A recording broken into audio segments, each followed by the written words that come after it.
News top 9ಗೆ ಸ್ವಾಗತ. ನಾನು ಶುಭಶ್ರೀ ಜೈನ್. ಚಿರನಿದ್ರೆಗೆ ಜಾರಿದ ಚಂದನವನದ ಹಿರಿಯ ನಟ ಶಿವರಾಮಣ್ಣನ ನೆನೆದು ಹಿರಿಯ ನಟ ನಟಿಯರು ಕಣ್ಣೀರು. ಒಮಿಕ್ರಾನ್ಗೆ ಡೋಂಟ್ ಕೇರ್ ರೂಲ್ಸ್ಗೆ ಗುಡ್ ಬೈ. ಗಾಂಜಾ ಮತ್ತಿನಲ್ಲಿ ಹಾವಳಿ ಕೊಡ್ತಿದ್ದ ಪುಂಡರು ಅರೆಸ್ಟ್ ಆಗಿದ್ದು ಹೇಗೆ? ಇದೆಲ್ಲವನ್ನು ನೋಡೋಣ ನ್ಯೂಸ್ ಟಾಪ್ 9ನಲ್ಲಿ.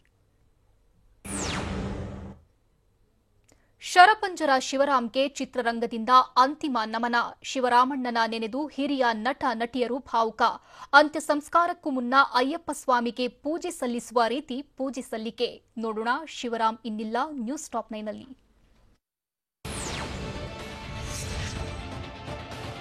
ಚಂದನವನದ ಹಿರಿಯ ನಟ ಶಿವರಾಮ್ ಚಿರನಿದ್ರೆಗೆ ಜಾರಿ. ರವೀಂದ್ರ ಕಲಾಕ್ಷೇತ್ರದಲ್ಲಿ ಮೃತದೇಹದ ದರ್ಶನಕ್ಕೆ ವ್ಯವಸ್ಥೆ ಮಾಡಲಾಗಿತ್ತು. ಕಲಾವಿದರು, ಗಣ್ಯರು, ಸಾರ್ವಜನಿಕರು ಅಂತಿಮ ದರ್ಶನದ ಬಳಿಕ ಪಾರ್ಥಿವ ಶರೀರವನ್ನ ತ್ಯಾಗರಾಜ್ ನಗರದ ನಿವಾಸಕ್ಕೆ ಕೊಂಡೊಯ್ಯಲಾಗಿದ್ದು, ಕೆಲ ಹೊತ್ತಲ್ಲೇ ಬನಶಂಕರಿಯ ಚಿತಾಗಾರದಲ್ಲಿ ಪೊಲೀಸ್ ಗೌರವದೊಂದಿಗೆ ಶಿವರಾಮ್ ಅವರ ಅಂತ್ಯಕ್ರಿಯೆ ನೆರವೇರಲಿದೆ.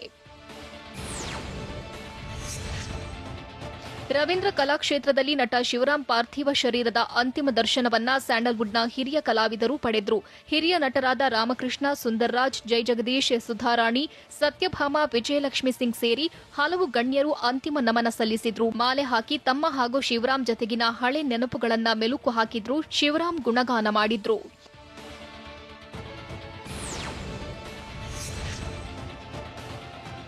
ಶ್ರೀರಾಮ ಸೇನೆ ಸಂಸ್ಥಾಪಕ ಪ್ರಮೋದ್ ಮುತಾಲಿಕ್, ಹಿರಿಯ ನಟ ಎಸ್ ಶಿವರಾಮ್ ಅಂತಿಮ ದರ್ಶನ ಪಡೆದ್ರು. ಬಳಿಕ ಮಾತನಾಡಿದ ಪ್ರಮೋದ್ ಮುತಾಲಿಕ್, ನಟ ಎಸ್ ಶಿವರಾಮ್ ಚಿತ್ರರಂಗಕ್ಕೆ ಆದರ್ಶವಾಗಿದ್ರು. ಶಿವರಾಮ್ ನಿಧನ ದೊಡ್ಡ ಆಘಾತ ಉಂಟು ಮಾಡಿದೆ. ಸಹ ಕಲಾವಿದರನ್ನ ಚಿತ್ರರಂಗ ಗೌರವಿಸಬೇಕೆಂದು ಪ್ರಮೋದ್ ಮುತಾಲಿಕ್ ಮನವಿ ಮಾಡಿದ್ರು.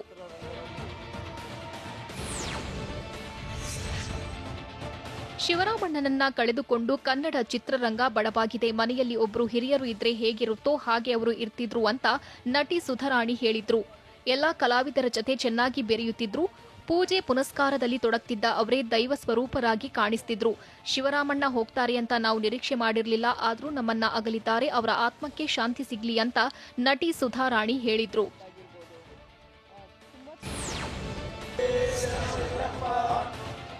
ಸ್ಯಾಂಡಲ್ವುಡ್ ಹಿರಿಯ ನಟ ಶಿವರಾಮ್ ಅಂತಿಮ ದರ್ಶನ ಪಡೆದು ಬಳಿಕ ಡಾಕ್ಟರ್ ಗುರುಸ್ವಾಮಿ ಮಾತನಾಡಿದ್ರು. ನನಗೂ ಶಿವರಾಮ್ ಸ್ವಾಮಿ ಅವರಿಗೂ 50 ವರ್ಷಗಳ ಒಡನಾಟವಿದೆ. ಅವರು ದೈವ ಭಕ್ತರಾಗಿದ್ರು. ಯಾರೇ ಕಷ್ಟದಲ್ಲಿದ್ರು ಸ್ಪಂದಿಸ್ತಿದ್ರು. ಆದ್ರೆ ಅವರೀಗ ನಮ್ಮ ಜತೆ ಇಲ್ಲ. ಮಧ್ಯಾಹ್ನದ ಹೊತ್ತಿಗೆ ಬ್ರಾಹ್ಮಣ ಸಮುದಾಯದಂತೆ ಬನಶಂಕರಿ ಚಿತಾಗಾರದಲ್ಲಿ ಅಂತಿಮ ಸಂಸ್ಕಾರ ನಡೆಸಲಾಗುವುದು ಅಂತ ಗುರುಸ್ವಾಮಿ ತಿಳಿಸಿದ್ರು.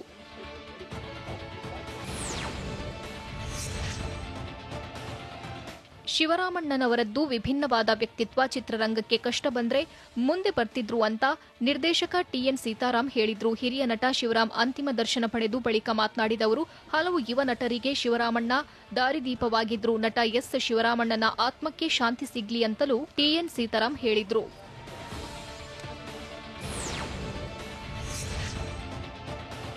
ಹಿರಿಯ ನಟ ರಾಮಕೃಷ್ಣ ಕೂಡ ರವೀಂದ್ರ ಕಲಾಕ್ಷೇತ್ರದಲ್ಲಿ ಹಿರಿಯ ನಟ ಶಿವರಾಮ್ ಅಂತಿಮ ದರ್ಶನ ಪಡೆದ್ರು. ಬಳಿಕ ಮಾತನಾಡಿದ ಅವರು, ಕನ್ನಡ ಚಿತ್ರರಂಗದಲ್ಲಿ ಶಿವರಾಮಣ್ಣ ಕಲಾವಿದರ ಧ್ವನಿಯಾಗಿದ್ರು. ಅವರ ನಟನೆ, ಅವರ ವ್ಯಕ್ತಿತ್ವ ತುಂಬಾ ಇಷ್ಟವಾಗ್ತಿತ್ತು. ಕಷ್ಟ ಅಂತ ಬಂದ್ರೆ ಮುಂದೆ ಬರ್ತಿದ್ರು. ಅವರು ನಮ್ಮೊಟ್ಟಿಗೆ ಇಲ್ಲದಿರೋದ್ರಿಂದ ತುಂಬಾ ದುಃಖವಾಗ್ತಿದೆ. ಇನ್ನು ಒಂದಷ್ಟು ದಿನಗಳ ಕಾಲ ನಮ್ಮೊಟ್ಟಿಗೆ ಅವರು ಇರಬೇಕಿತ್ತು. ಆದ್ರೆ ಅವರು ನಮ್ಮ ಜೊತೆ ಇಲ್ಲ. ಅವರ ಆತ್ಮಕ್ಕೆ ಶಾಂತಿ ಸಿಗ್ಲಿ ಅಂತ ರಾಮಕೃಷ್ಣ ಹೇಳಿದ್ರು.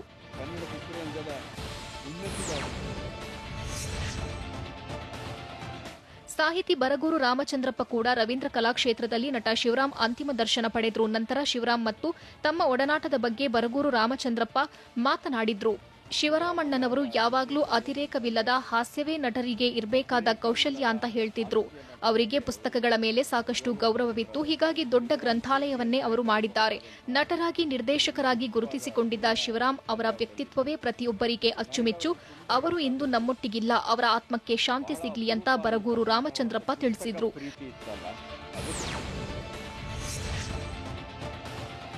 ನಟರಾದ ಜೈ ಜಗದೀಶ್, ಸುಧಾರಾಣಿ, ಸತ್ಯಭಾಮ, ವಿಜಯಲಕ್ಷ್ಮಿ ಸಿಂಗ್, ಕರಿಸುಬ್ಬು ಸೇರಿ ಹಲವು ನಟರು ತಮ್ಮ ಹಾಗೂ ಶಿವರಾಮ್ ಜತೆಗಿನ ನೆನಪನ್ನ ಮೆಲುಕು ಹಾಕಿದ್ರು. ನಟ ಶಿವರಾಮ್ ವ್ಯಕ್ತಿತ್ವದ ಗುಣಗಾನ ಮಾಡಿದ ನಟರು, ಅವರು ಎಲ್ಲರೊಂದಿಗೂ ಉತ್ತಮ ಒಡನಾಟ ಹೊಂದಿದ್ರು. ಹಮ್ಮು ಬಿಮ್ಮಿಲ್ಲದೆ ಕಲಾವಿದರ ಜತೆ ಬೆರೆಯುತ್ತಿದ್ರು ಅಂತಾನು ಅಂತಿಮ ದರ್ಶನ ಪಡೆದು ಬಳಿಕ ಕಣ್ಣೀರು ಹಾಕಿದ್ರು. ವಿದೇಶಿ ಪ್ರಯಾಣದ ಟ್ರಾವೆಲ್ ಹಿಸ್ಟರಿ ಇಲ್ಲದ ವೈದ್ಯನಿಗೆ ಬಂದಿದ್ದು ಹೇಗೆ ಒಮಿಕ್ರಾನ್? ಬೆಂಗಳೂರಲ್ಲೇ ರೂಪಾಂತರಿ ಆಗ್ತಿದ್ಯಾ ಕೊರೋನಾ? ನವೋದಯ ವಿದ್ಯಾಲಯದಲ್ಲಿ ಕೊರೋನಾ ಸ್ಫೋಟಗೊಂಡಿದ್ದು ಹೇಗೆ? ನೋಡೋಣ ಒಮಿಕ್ರಾನ್ ಟೆನ್ಷನ್ ನ್ಯೂಸ್ ಟಾಪ್ 9ನಲ್ಲಿ. ಬೆಂಗಳೂರಿನಲ್ಲಿ ಕೊರೋನಾ ರೂಪಾಂತರಿ ಒಮಿಕ್ರಾನ್ ಪತ್ತೆಯಾಗಿ ತೀವ್ರ ಆತಂಕ ಮೂಡಿಸಿದೆ. ಅದರಲ್ಲೂ ವಿದೇಶಿ ಪ್ರಯಾಣದ ಟ್ರಾವೆಲ್ ಹಿಸ್ಟ್ರಿಯೇ ಇಲ್ಲದ ವೈದ್ಯನಿಗೆ ಒಮಿಕ್ರಾನ್ ಬಂದಿದ್ದು ಮತ್ತಷ್ಟು ಭೀತಿ ತಂದಿದೆ. ಇದೀಗ ಸರ್ಕಾರಿ ಆಸ್ಪತ್ರೆ ರೋಗಿಗಳಿಂದಲೇ ಒಮಿಕ್ರಾನ್ ವಕ್ಕರಿಸಿದ ಅನ್ನೋ ಅನುಮಾನ ಕೂಡ ಮೂಡಿಸಿದೆ. 46 ವರ್ಷದ ವೈದ್ಯನಿಗೆ ಒಮಿಕ್ರಾನ್ ದೃಢಪಟ್ಟಿದೆ. ವಿಚಿತ್ರವಾಗಿದ್ದು ಒಮಿಕ್ರಾನ್ ಹೆಜ್ಜೆ ತಜ್ಞರು ಆರೋಗ್ಯ ಇಲಾಖೆ ನಿದ್ದೆಗೆಡಿಸಿದೆ.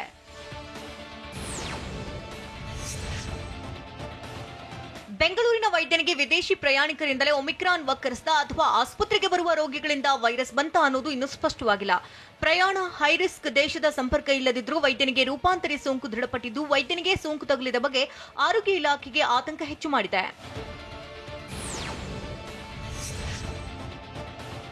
ಕೊರೋನಾ ರೂಪಾಂತರಿ ಒಮಿಕ್ರಾನ್ ಸೋಂಕಿತ ವೈದ್ಯನ ಆಸ್ಪತ್ರೆಗೆ ನಿತ್ಯ ಸಾವಿರಾರು ರೋಗಿಗಳು ಬರ್ತಾರೆ. ಆ ರೋಗಿಗಳಿಂದಲೇ ಸೋಂಕು ಬಂದಿದ್ರೆ ನಮ್ಮಲ್ಲೇ ಒಮಿಕ್ರಾನ್ ರೂಪಾಂತರಿ ಆಗಿದೆ ಅನ್ನೋ ಆತಂಕ ಕಾಡ್ತಿದೆ. ಹೀಗಾಗಿ ವೈದ್ಯ ಕೆಲಸ ಮಾಡುವಂತಹ ಆಸ್ಪತ್ರೆ ಮೇಲೂ ನಿಗಾ ಇಡಲಾಗಿದೆ. ಸರ್ಕಾರಿ ಆಸ್ಪತ್ರೆ ವೈದ್ಯರು ಸಿಬ್ಬಂದಿಗೆ ಮತ್ತೆ ಟೆಸ್ಟಿಂಗ್ ಪ್ಲಾನ್ ಮಾಡ್ತಿದ್ದಾರೆ.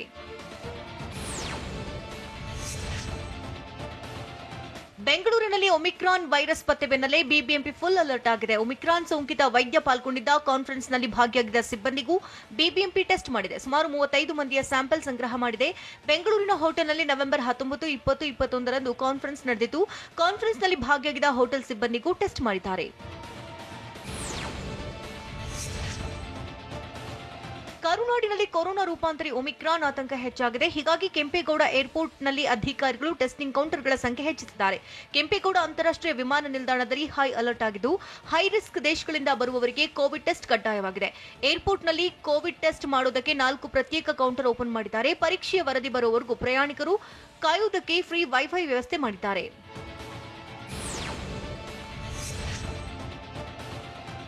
ಜವಾಹರ್ ನವೋದಯ ವಿದ್ಯಾಲಯದಲ್ಲಿ ಕೊರೋನಾ ಸ್ಫೋಟಗೊಂಡಿದೆ. ಚಿಕ್ಕಮಗಳೂರು ಜಿಲ್ಲೆಯ ಎನ್ಆರ್ಪುರ ತಾಲೂಕಿನ ಸಿಗೋಡು ವಸತಿ ಶಾಲೆಯಲ್ಲಿ 40 ಕೊರೋನಾ ಪ್ರಕರಣಗಳು ಪತ್ತೆಯಾಗಿದೆ. ವಿದ್ಯಾರ್ಥಿಗಳು ಸೇರಿದಂತೆ 40 ಜನರಲ್ಲಿ ಸೋಂಕು ಕೊರೋನಾ ದೃಢಪಟ್ಟಿದೆ.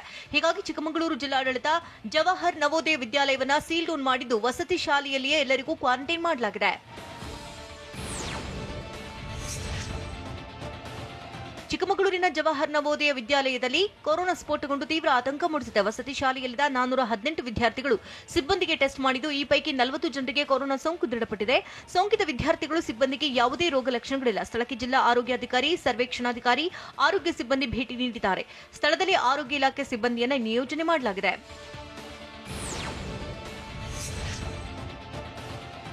ಬೆಂಗಳೂರಿನಲ್ಲಿ ಕಟ್ಟುನಿಟ್ಟಿನ ಕೋವಿಡ್ ರೂಲ್ಸ್ ಜಾರಿಯಾಗುವ ಸಾಧ್ಯತೆ ಇದೆ. ಶೀಘ್ರದಲ್ಲೇ ರಾಜ್ಯ ಸರ್ಕಾರಕ್ಕೆ ಈ ಬಗ್ಗೆ ಬಿಬಿಎಂಪಿ ಪ್ರಸ್ತಾವನೆ ಸಲ್ಲಿಸುವ ಸಾಧ್ಯತೆ ಇದೆ. ಕಳೆದ 4 ದಿನದಿಂದ ಬೆಂಗಳೂರಿನಲ್ಲಿ ನಿತ್ಯ 200ಕ್ಕೂ ಹೆಚ್ಚು ಕೋವಿಡ್ ಕೇಸ್ ಪತ್ತೆಯಾಗ್ತಾ ಇದೆ. ಹೀಗಾಗಿ ಶೀಘ್ರದಲ್ಲೇ ರಾಜ್ಯ ಸರ್ಕಾರಕ್ಕೆ ಬಿಬಿಎಂಪಿ ಪ್ರಸ್ತಾವನೆ ಸಲ್ಲಿಸಲಿದೆ. ಕಳೆದ ವಾರ ಬಿಬಿಎಂಪಿ ಸಲ್ಲಿಸಿದಂತಹ ಪ್ರಸ್ತಾವನೆಯನ್ನು ಸರ್ಕಾರ ಒಪ್ಪಿತ್ತು. ಸಭೆ ಸಮಾರಂಭಗಳಿಗೆ ಜನರ ಮಿತಿ ನಿಗದಿ ಮಾಡುವುದು, 2 ಡೋಸ್ ಲಸಿಕೆ ಕಡ್ಡಾಯ ಮಾಡಲು ಸರ್ಕಾರ ಸಲ್ಲಿಸಿದ ಪ್ರಸ್ತಾವನೆಗೆ ಒಪ್ಪಿಗೆ ಸೂಚಿಸಿದ್ದು.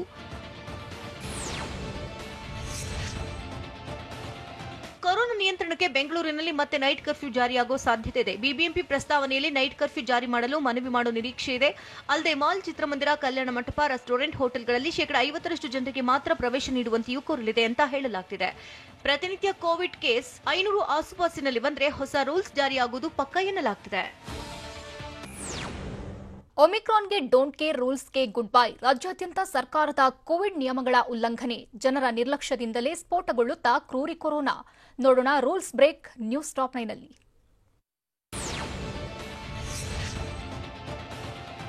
ಸಾಂಸ್ಕೃತಿಕ ನಗರಿ ಮೈಸೂರಿನಲ್ಲೂ ಕೋವಿಡ್ ನಿಯಮಗಳು ಪಾಲನೆಯಾಗ್ತಿಲ್ಲ. ಕೊರೋನಾ ನಿಯಂತ್ರಣಕ್ಕೆ ಕಡ್ಡಾಯವಾಗಿ ಮಾಸ್ಕ್ ಧರಿಸುವಂತೆ ಸೂಚಿಸಲಾಗಿದೆ. ಆದರೆ ಸಮರ್ಪಕವಾಗಿ ಮಾಸ್ಕ್ ಧರಿಸದೆ, ದೈಹಿಕ ಅಂತರ ಕಾಪಾಡಿಕೊಳ್ಳದೆ ವ್ಯಾಪಾರ ಮಾಡುತ್ತಿದ್ದಾರೆ.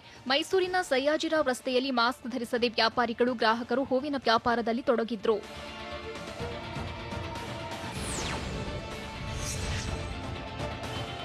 ಕೊರೋನಾ ರೂಪಾಂತರಿ ಭೀತಿ ಇದ್ರೂ ರಾಮನಗರದ ಎಪಿಎಂಸಿ ಮಾರುಕಟ್ಟೆಯಲ್ಲಿ ನಿರ್ಲಕ್ಷ್ಯ ತೋರಲಾಗಿದೆ. ಎಪಿಎಂಸಿ ಮಾರುಕಟ್ಟೆಯಲ್ಲಿ ಜನಜಂಗುಳಿ ಸೇರಿದ್ದು ಮಾಸ್ಕ್ ಧರಿಸದೆ, ದೈಹಿಕ ಅಂತರವಿಲ್ಲದೆ ವ್ಯಾಪಾರ ವಹಿವಾಟು ಮಾಡಿದ್ದಾರೆ. ಜನರಲ್ಲಿ ಜಾಗೃತಿ ಮೂಡಿಸಬೇಕಿದ್ದ ಪೊಲೀಸರು, ಅಧಿಕಾರಿಗಳು ಮಾರುಕಟ್ಟೆಯತ್ತ ಸುಳಿದಿರಲಿಲ್ಲ.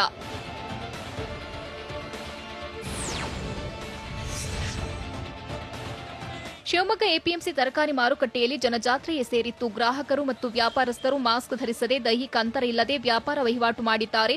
ಭಾನುವಾರವಾಗಿರೋದ್ರಿಂದ ತರಕಾರಿ ಖರೀದಿಗೆ ಜನರು ಮುಗಿಬಿದ್ದಿದ್ರು. ಕೋವಿಡ್ 3ನೇ ಅಲೆ ಮತ್ತು ಒಮಿಕ್ರಾನ್ ವೈರಸ್ ಭೀತಿ ಇದ್ರೂ ಸರ್ಕಾರದ ಆದೇಶಕ್ಕೆ ಜನರು ಕ್ಯಾರಿಗೆಂದಿಲ್ಲ. ಇತ್ತ ಪಾಲಿಕೆ ಅಧಿಕಾರಿಗಳು ಜಾಗೃತಿ ಮೂಡಿಸಲು ಮುಂದಾಗಿಲ್ಲ.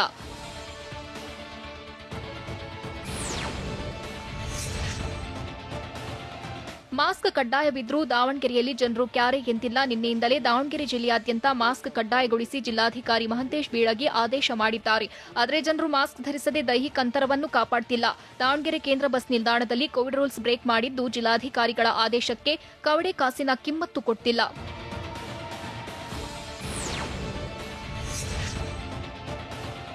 ಬೆಂಗಳೂರಿನ ಬ್ಯಾಟರಾಯನಪುರ ಸಂತೆಯಲ್ಲಿ ಜನಜಾತ್ರೆಯೇ ಸೇರಿತ್ತು. ಸಂತೆಯಲ್ಲೇ ದೈಹಿಕ ಅಂತರ ಮಾಯವಾಗಿದ್ರೆ ಜನರು ಮಾಸ್ಕ್ ಮರೆತಂತೆ ವರ್ತಿಸಿದ್ದಾರೆ. ಕೊರೋನಾ ಹೊಸ ತಳಿ ಪತ್ತೆಗೂ ಸೊಪ್ಪು ಹಾಕದ ಬೆಂಗಳೂರಿನ ಜನ ಗುಂಪು ಗುಂಪಾಗಿ ತರಕಾರಿ ಖರೀದಿಸಿದ್ದಾರೆ. ಇಂದು ಭಾನುವಾರ ಆಗಿರೋದ್ರಿಂದ ಸಂತೆಗೆ ಹೆಚ್ಚಿನ ಜನರು ಆಗಮಿಸಿದ್ರು.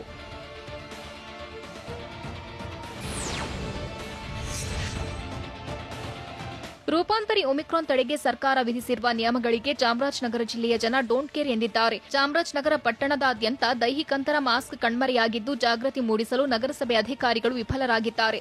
ಬಸ್ ನಿಲ್ದಾಣಗಳಲ್ಲೂ ಭಯವಿಲ್ಲದೆ ಜನರು ಓಡಾಡ್ತಿದ್ದು ಎಪಿಎಂಸಿ ಮಾರುಕಟ್ಟೆಯಲ್ಲೂ ದೈಹಿಕ ಅಂತರ ಕಾಪಾಡದೆ ಮಾಸ್ಕ್ ಧರಿಸದೆ ನಿರ್ಲಕ್ಷ್ಯ ತೋರಿದ್ದಾರೆ.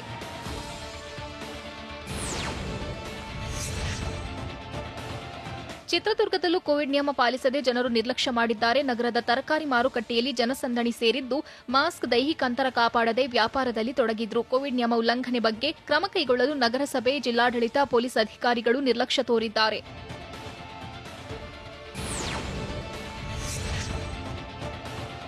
ಬೀದರ್ನ ಹೋಲ್ಸೇಲ್ ತರಕಾರಿ ಮಾರುಕಟ್ಟೆಯಲ್ಲಿ ಜನಜಂಗುಳಿಯೇ ಸೇರಿತ್ತು. ಬೀದರ್ ನಗರದ ಹೈದರಾಬಾದ್ ರಸ್ತೆಯಲ್ಲಿರುವ ತರಕಾರಿ ಮಾರುಕಟ್ಟೆಯಲ್ಲಿ ದೈಹಿಕ ಅಂತರವಿಲ್ಲದೆ ಮಾಸ್ಕ್ ಧರಿಸದೆ ವ್ಯಾಪಾರ ಮಾಡಿದ್ದಾರೆ. ಕೊರೋನಾ ರೂಪಾಂತರಿ ಆತಂಕ ಮರೆತು ಗುಂಪಾಗಿ ಸೇರಿದ್ದ ಜನ ರಾಜ್ಯ ಸರ್ಕಾರದ ಕೋವಿಡ್ ರೂಲ್ಸ್ ಬ್ರೇಕ್ ಮಾಡಿದ್ದಾರೆ.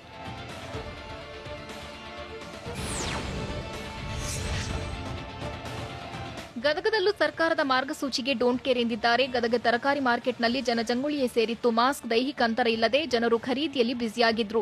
ತರಕಾರಿ ಮಾರುಕಟ್ಟೆಯಲ್ಲೇ ಮಾಸ್ಕ್ ಇಲ್ಲದೆ ವ್ಯಾಪಾರ ಮತ್ತು ಖರೀದಿ ಮಾಡಿದ್ದು ಜಾಗೃತಿ ಮೂಡಿಸಬೇಕಿದ್ದ ಅಧಿಕಾರಿಗಳು ಮಾರುಕಟ್ಟೆಯತ್ತ ತಲೆಯೇ ಹಾಕಿರಲಿಲ್ಲ.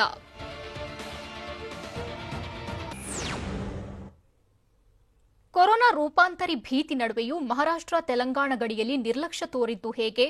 ಗಾಂಜಾ ಮತ್ತಿನಲ್ಲಿ ಹಾವಳಿ ಕೊಡ್ತಿದ್ದ ಪುಂಡರು ಅರೆಸ್ಟ್ ಆಗಿದ್ದು ಹೇಗೆ? ಧಾರಾಕಾರ ಮಳೆಗೆ ಬೆಳೆಗಳೆಲ್ಲ ನೀರು ಪಾಲಾಗಿದ್ದು ಎಲ್ಲಿ? ನೋಡೋಣ Karnataka news top 9ನಲ್ಲಿ.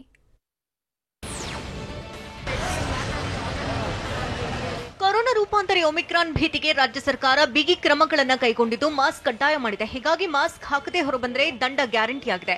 Mask ಹಾಕದವರಿಗೆ BBMP ಮಾರ್ಷಲ್ಗಳು ದಂಡ ವಿಧಿಸ್ತಾ ಇದ್ದಾರೆ. ಮಾರ್ಕೆಟ್ ಸೇರಿದಂತೆ ಬೆಂಗಳೂರಿನ ವಿವಿಧೆಡೆ ಟಫ್ ರೂಲ್ಸ್ ಜಾರಿಯಾಗಿದ್ದು ಕ್ಯಾನ್ ಮಾರ್ಕೆಟ್ನಲ್ಲಿ ಹೆಚ್ಚು ಮಾರ್ಷಲ್ಸ್ ನಿಯೋಜನೆ ಮಾಡಲಾಗಿದೆ. ಮಾಸ್ಕ್ ಹಾಕದವರಿಗೆ ₹250 ದಂಡ ಹಾಕ್ತಿದ್ದಾರೆ.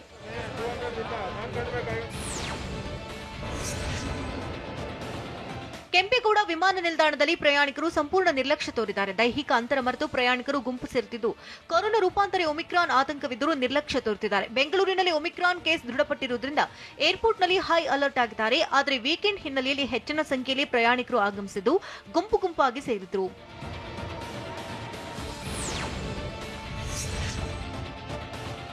ಬೀದರ್ ಜಿಲ್ಲೆಯ ಮಹಾರಾಷ್ಟ್ರ ಗಡಿಯಲ್ಲಿ ಸಂಪೂರ್ಣ ನಿರ್ಲಕ್ಷ್ಯ ತೋರಲಾಗಿದೆ. ಗಡಿಯ ಚೆಕ್ಪೋಸ್ಟ್ನಲ್ಲಿ ಯಾವುದೇ ತಪಾಸಣೆ ಇಲ್ಲದೆ ವಾಹನ ಸವಾರರು ಬೇಕಾಬಿಟ್ಟಿಯಾಗಿ ಸಂಚಾರ ಮಾಡುತ್ತಿದ್ದಾರೆ. ಗಡಿಯಲ್ಲಿ ಕಟ್ಟುನಿಟ್ಟಿನ ತಪಾಸಣೆ ಮಾಡಲು ಸರ್ಕಾರ ಸೂಚನೆ ನೀಡಿದೆ. ಹೀಗಾಗಿ ಕಳೆದೊಂದು ವಾರದಿಂದ ಚೆಕ್ಪೋಸ್ಟ್ನಲ್ಲಿ ಆರೋಗ್ಯ ಸಿಬ್ಬಂದಿ ಬೀಡು ಬಿಟ್ಟಿದ್ರು. ಆದರೆ ಇಂದು ಚೆಕ್ಪೋಸ್ಟ್ನಲ್ಲಿ ಆರೋಗ್ಯ ಸಿಬ್ಬಂದಿ ಸೇರಿದಂತೆ ಪೊಲೀಸರು ಇಲ್ಲ.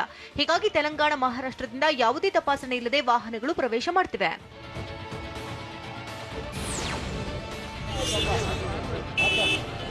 ಕೊರೋನಾ ರೂಪಾಂತರಿ ಒಮಿಕ್ರಾನ್ ಭೀತಿ ಇದ್ರೂ ಕೂಡ ಚಿಕ್ಕಬಳ್ಳಾಪುರದಲ್ಲಿ ಜನರು ಡೋಂಟ್ ಕೇರ್ ಅಂತಿದ್ದಾರೆ. ಹೀಗಾಗಿ ಚಿಕ್ಕಬಳ್ಳಾಪುರ ನಗರಸಭೆ ಅಧ್ಯಕ್ಷ ಆನಂದ್ ರೆಡ್ಡಿ ಬಾಬು ಜನರಲ್ಲಿ ಮಾಸ್ಕ್ ಜಾಗೃತಿ ಮೂಡಿಸುತ್ತಿದ್ದಾರೆ. ನಗರದ ಬಿಬಿ ರಸ್ತೆ, ಎಂಜಿ ರಸ್ತೆಯಲ್ಲಿ ನಗರಸಭೆ ಸಿಬ್ಬಂದಿ ಮತ್ತು ಅಧ್ಯಕ್ಷ ಆನಂದ್ ರೆಡ್ಡಿ ಬಾಬು ಸಾರ್ವಜನಿಕರಿಗೆ, ಬೀದಿ ಬದಿ ವ್ಯಾಪಾರಸ್ಥರಿಗೆ ಮಾಸ್ಕ್ ಧರಿಸುವಂತೆ ಜಾಗೃತಿ ಮೂಡಿಸುತ್ತಿದ್ದಾರೆ.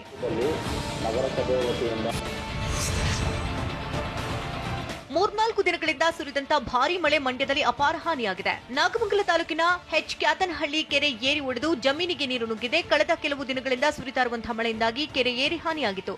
ಇದೀಗ ಏರಿ ಒಡೆದು ಬಾಳೆ, ರಾಗಿ ಸೇರಿದಂತೆ ಹಲವು ಬೆಳೆಗಳು ನೀರು ಪಾಲಾಗಿದೆ. ಹೀಗಾಗಿ ಪರಿಹಾರ ನೀಡುವಂತೆ ರೈತರು ಒತ್ತಾಯಿಸಿದ್ದಾರೆ.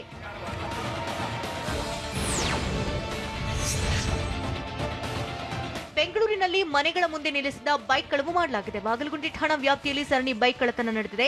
ಸಿಡಿದಹಳ್ಳಿಯಲ್ಲಿ ಪ್ರತಿಭನ್ ಎಂಬುವರಿಗೆ ಸೇರಿದ ಬುಲೆಟ್, ಭುವನೇಶ್ವರಿ ನಗರದ ಚಂದ್ರಶೇಖರ್ ಎಂಬುವರ ಡಿಯೋ ಬೈಕ್ಗಳನ್ನು ಕಳ್ಳರು ಕದ್ದೊಯ್ದಿದ್ದಾರೆ.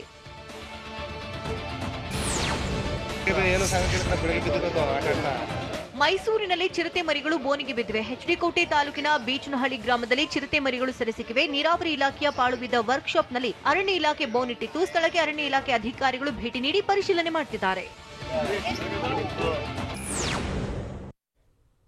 ಮಹಾರಾಷ್ಟ್ರ, ಗುಜರಾತ್ನ ಒಮಿಕ್ರಾನ್ ಸೋಂಕಿತರ ಟ್ರಾವೆಲ್ ಹಿಸ್ಟರಿ ಏನು? ರೂಪಾಂತರಿ ಭೀತಿಗೆ ದೇಶದಲ್ಲಿ ಕೊರೋನಾ ಲಸಿಕೆ ಪಡೆಯುವವರ ಸಂಖ್ಯೆ ಹೆಚ್ಚಾಯ್ತಾ? ಬ್ರಿಟನ್, ದಕ್ಷಿಣ ಕೊರಿಯಾದಲ್ಲಿ ಕೊರೋನಾ ಅಬ್ಬರಿಸುತ್ತಿರೋದು ಹೇಗೆ? ನೋಡೋಣ ನ್ಯಾಷನಲ್ ನ್ಯೂಸ್ ಟಾಪ್ 9 ನಲ್ಲಿ.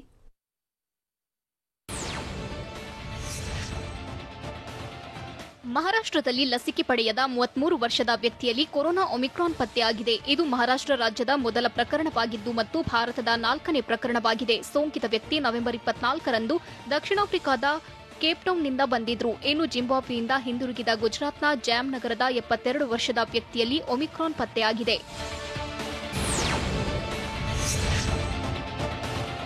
ಒಮಿಕ್ರಾನ್ ಭೀತಿ ದೇಶದಲ್ಲಿ ಹೆಚ್ಚಾಗ್ತಿದ್ದಂತೆಯೇ ಕೊರೋನಾ ಲಸಿಕೆ ಪಡೆಯುವವರ ಸಂಖ್ಯೆಯಲ್ಲೂ ಹೆಚ್ಚಾಗಿದೆ. 2 ತಿಂಗಳ ಬಳಿಕ ನಿನ್ನೆ ಒಂದೇ ದಿನ 1 ಕೋಟಿಗೂ ಹೆಚ್ಚು ಲಸಿಕೆಯನ್ನ ಜನರು ಪಡೆದಿದ್ದಾರೆ. ಇದುವರೆಗೂ ಭಾರತದಲ್ಲಿ 127.5 ಕೋಟಿ ಲಸಿಕೆ ನೀಡಲಾಗಿದೆ. ಬ್ರಿಟನ್ನಲ್ಲಿ ಹೊಸ ಕೊರೋನಾ ರೂಪಾಂತರ ಒಮಿಕ್ರಾನ್ ಭೀತಿ ಹೆಚ್ಚಾಗಿದೆ.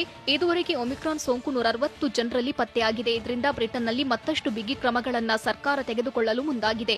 ವಿದೇಶಗಳಿಂದ ಬರುವ ಪ್ರಯಾಣಿಕರಿಗೆ ಪರೀಕ್ಷೆ ಕಡ್ಡಾಯಗೊಳಿಸಲಾಗಿದ್ದು ಹೋಟೆಲ್ ಕ್ವಾರಂಟೈನ್ಗೂ ಕ್ರಮ ಕೈಗೊಳ್ಳಲಾಗಿದೆ.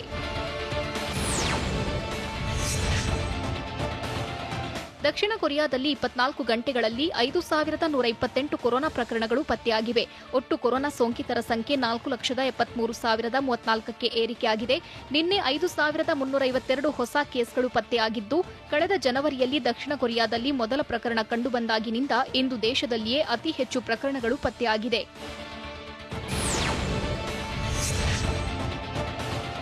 ಒಮಿಕ್ರಾನ್ನಿಂದ ಇದುವರೆಗೂ ಯಾವುದೇ ಸಾವುಗಳು ಸಂಭವಿಸಿಲ್ಲ ಎಂದು ವಿಶ್ವ ಆರೋಗ್ಯ ಸಂಸ್ಥೆ ಹೇಳಿದೆ. ಆದರೆ ಹೊಸ ರೂಪಾಂತರದ ಹರಡುವಿಕೆ ಮುಂಬರುವ ತಿಂಗಳಲ್ಲಿ ಯುರೋಪ್ನ ಅರ್ಧಕ್ಕಿಂತ ಹೆಚ್ಚು ಕೋವಿಡ್ ಪ್ರಕರಣಗಳಿಗೆ ಕಾರಣವಾಗಬಹುದು ಎಂಬ ಎಚ್ಚರಿಕೆ ನೀಡಿದೆ.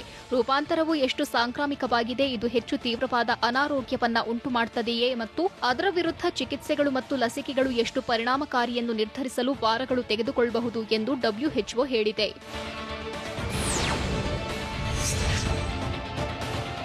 ಬಂಗಾಳ ಕೊಲ್ಲಿಯಲ್ಲಿನ ವಾಯುಭಾರ ಕುಸಿತದಿಂದಾಗಿ ಜವಾದ್ ಚಂಡಮಾರುತ ಸೃಷ್ಟಿಯಾಗಿದ್ದು, ಒರಿಸ್ಸಾ ಕರಾವಳಿ ಮುಟ್ಟುವ ಮೊದಲೇ ದುರ್ಬಲವಾಗಿದೆ. ಜವಾದ್ ಚಂಡಮಾರುತ ಇಂದು ಒಡಿಶಾದ ಪುರಿಗೆ ತಲುಪುವ ನಿರೀಕ್ಷೆಯಿದೆ. ಕರಾವಳಿಯಲ್ಲಿ ಭಾರೀ ಮಳೆಯಾಗುವ ಸಾಧ್ಯತೆ ಇರುವುದರಿಂದ ಒಡಿಶಾ ಮತ್ತು ಆಂಧ್ರಪ್ರದೇಶ ಕರಾವಳಿ ಜಿಲ್ಲೆಗಳಲ್ಲಿ ಸ್ಥಳಾಂತರ ಕಾರ್ಯ ನಡೆಯುತ್ತಿದೆ.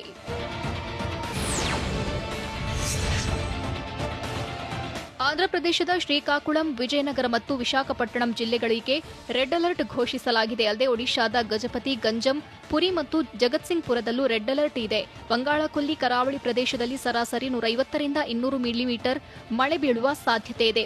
ವಾಲ್ಟೇರ್ ವಿಭಾಗ ಮತ್ತು ಈಸ್ಟ್ ಕೋಸ್ಟ್ ರೈಲ್ವೆ ಮೂಲಕ ಚಲಿಸುವ 95ಕ್ಕೂ ಹೆಚ್ಚು ರೈಲುಗಳು ರದ್ದು ಮಾಡಲಾಗಿದೆ.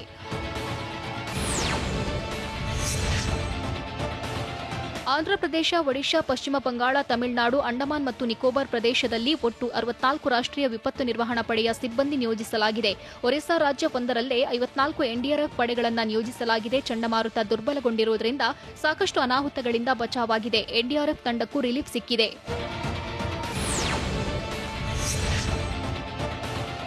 ಜವಾದ್ ಚಂಡಮಾರುತ ಎದುರಿಸಲು ಕೇಂದ್ರ ಸಂಪುಟ ಕಾರ್ಯದರ್ಶಿ ರಾಜೀವ್ ಗೌಬಾ ಪರಿಶೀಲನೆ ನಡೆಸಿದ್ದಾರೆ. ಆಂಧ್ರಪ್ರದೇಶದ 3 ಜಿಲ್ಲೆಗಳಿಂದ 54,000ಕ್ಕೂ ಹೆಚ್ಚು ಜನರನ್ನ ಸ್ಥಳಾಂತರ ಮಾಡಲಾಗಿದೆ. ಶ್ರೀಕಾಕುಳಂ ಜಿಲ್ಲೆಯಲ್ಲಿ 15,755, ವಿಜಯನಗರದಲ್ಲಿ 1,700 ಮತ್ತು ವಿಶಾಖಪಟ್ಟಣಂನಲ್ಲಿ 36,553 ಜನರನ್ನ ಸ್ಥಳಾಂತರಿಸಲಾಗಿದೆ.